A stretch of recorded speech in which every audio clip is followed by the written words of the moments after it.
Good afternoon. It's 2:30 p.m. in the afternoon. This is John F. Kennedy United the second. My question to Joe Biden is, how are we going to pass a trillion-dollar budget for our yearly budget if Congress doesn't join in session until January 3rd?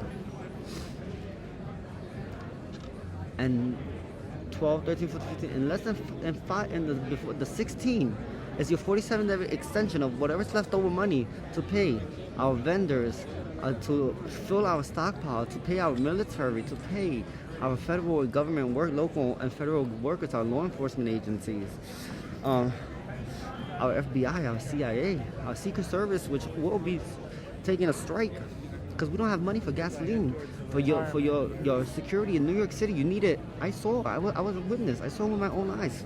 Less than 6 feet of me. You needed 20 cars because you don't think you're safe. It's safe for you to be alone and with one car behind.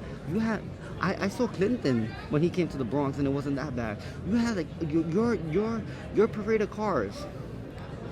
So the White Castle, wherever you were going for dinner that night, was crazy for the assembly, for the General Assembly for the United Nations.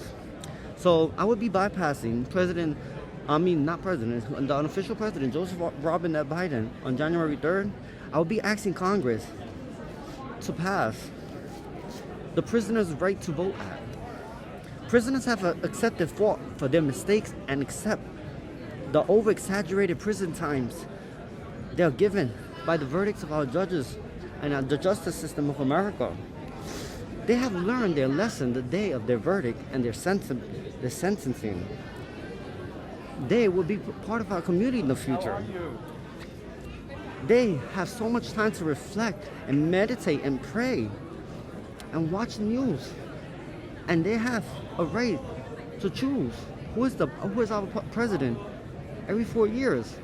Because the future waits them outside and they have a right to choose who's better to lead this country. When they come outside, they have a better opportunity to choose what conditions our prison systems are updated and what updates we could get in our prison systems.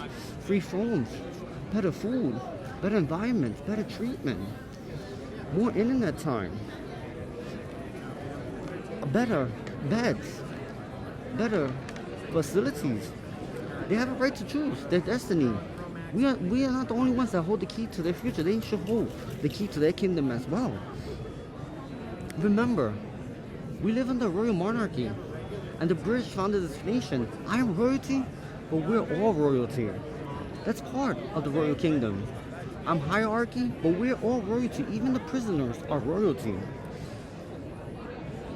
We learn from our mistakes, and God always showed us the gift and the art of forgiveness. And if God could forgive us for any sins, we could always forgive each other. We're no better than God.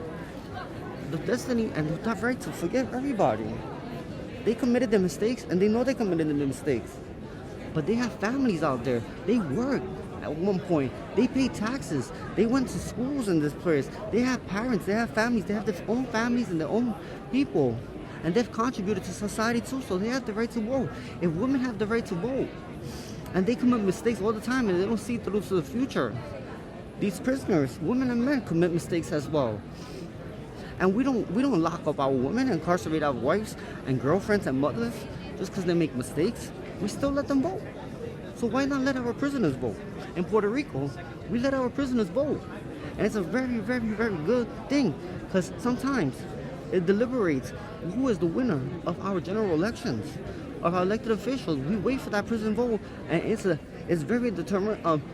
It really determines who wins. Sometimes it's a close call. So we're preparing in January 3rd so they could vote in the primary for the presidential election on June, and the general election on November. We are there for our prisoners, no matter what. They are people. We are people. We're human. We made of flesh. We have blood. We bleed. We have the same pains. We have the same sicknesses. We have the same life, wants, feelings, heart, organs. So they are the same than us. So please, Congress, put this in. I'm asking the speaker, the new speaker of the House, and the new leader in the Senate to pass the Prisoners' Right to Vote Act. Thank you very much and have a great day.